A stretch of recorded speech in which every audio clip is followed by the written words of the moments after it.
এর পেছনে কিন্তু আজিজ মোহাম্মদের হাত ছিল। ওকে মেরে ফেলেছে এমন একজন মানুষ, হয়তো বা চলচ্চিত্র জগতের থেকে কোনো আমাকে কেউ ধরা বান্ধার ভিতরে কেউ রাখেনি, একে মেরে ফেললেও মনে হয় কিছু হবে না। আল্লাহ ছাড় দেন, ছেড়ে দেন না। অর্থাৎ যখন পাপের ঘোড়া পূর্ণ হবে তখন তাকে শাস্তি পেতেই হবে। যতদিন এই হত্যার বিচার না হবে আমরা কেউ রাজপথ ছাড়ছি না। আরও একটা ভিডিও আমরা ভাইরাল হয়েছিল 2016 সালে, রাবিয়া সুলতানার রুবি।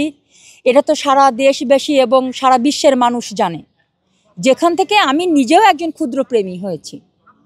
যে ভাইরালকৃত ভিডিও দেখেও কিন্তু আমি একজন ক্ষুদ্র প্রেমী হয়েছি, এটাই আমার উৎস। কেননা 1996-এ উনি মারা গেছেন, না 1996-এর সেপ্টেম্বর মাসের 13 তারিখে আমার জন্ম। অর্থাৎ আমার তার জন্মের এক সপ্তাহ পরের জেনারেশনে এসে আমরা কিভাবে ভক্ত হলাম, একটা প্রশ্ন থাকতেই পারে। রাবিয়া সুলতানা রুবির ওই যে শনাক্ত করে ভিডিও দেখেই কিন্তু তাকে আমার খোঁজা, আর তারপরেই যে আমার জানতে পারা, বুঝতে পারা যে আসলে আমরা অবজার্ভ করে দেখি যে এর পেছনে স্বামীরা এবং তারা সমানভাবে দায়ী। কিন্তু এখন পর্যন্ত আমার প্রশ্ন হচ্ছে, এখন পর্যন্ত স্বামীরা হোক, সেই আজিজ মোহাম্মদ ভাই হোক, ডন হোক, আমরা যাদেরকে শনাক্ত করেছেন শত প্রমাণ থাকা সত্ত্বেও কেন তাদেরকে অ্যারেস্ট করে জিজ্ঞাসাবাদ করা হয়নি? এখন আমরা চাই তাদেরকে অ্যারেস্ট করা হোক বিজ্ঞ আদালতের কাছে। আমাদের এতটুকু প্রার্থনা, আমরা এতটুকু আশা করি তাদেরকে অবশ্যই আইনের আওতায় এনে তাদেরকে জিজ্ঞাসাবাদ করা হোক। আমার মনে হয় এদের জিজ্ঞাসাবাদ করা হলে আসল তথ্য বেরিয়ে আসবে। প্রয়োজনে রিমান্ডে নেওয়া হোক, আমরা তাদের রিমান্ডে দাবি করি।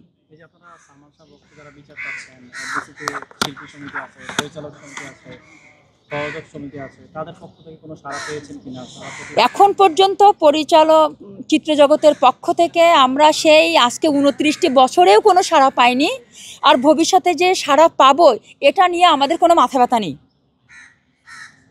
আমার মনে হয় এটা কোনো ভক্তরাই আশা করে না, প্রত্যাশাও করে না যে তারা আসলে কিছু বলুক। তারা এতদিনেই যখন বলিনি তখন এখন বলার, আমার মনে হয় তারা এখনও চুপ করে আছে।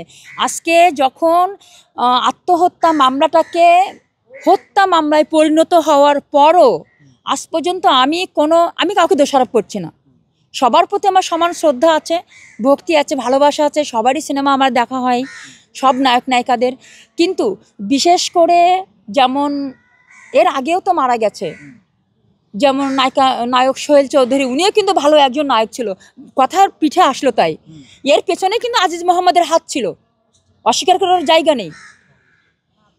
ওকে মৃত্যুর পর এই যে কোনো বললো হয়তো ভূমিকা রেখেছে যে ওকে মেরে ফেলেছে এমন একজন মানুষ, হয়তো বা চলচ্চিত্র জগতের থেকে কোনো আমাকে কেউ ধরা বান্ধার ভিতরে কেউ রাখেনি, একে মেরে ফেললেও মনে হয় কিছু হবে না।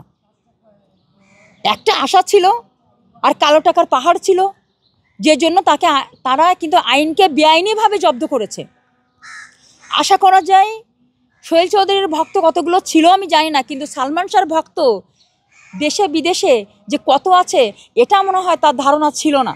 ধারণা থাকলে সে আজকে 29টি বছর পার পেয়ে গেছে, আমার মনে হয় নেক্সট টাইম পার পাবে না, এবং আল্লাহ সহায় আছেন। কারণ একটা কথা আছে, বাংলাটা প্রবাদ আছে, আল্লাহ ছাড় দেন, ছেড়ে দেন না।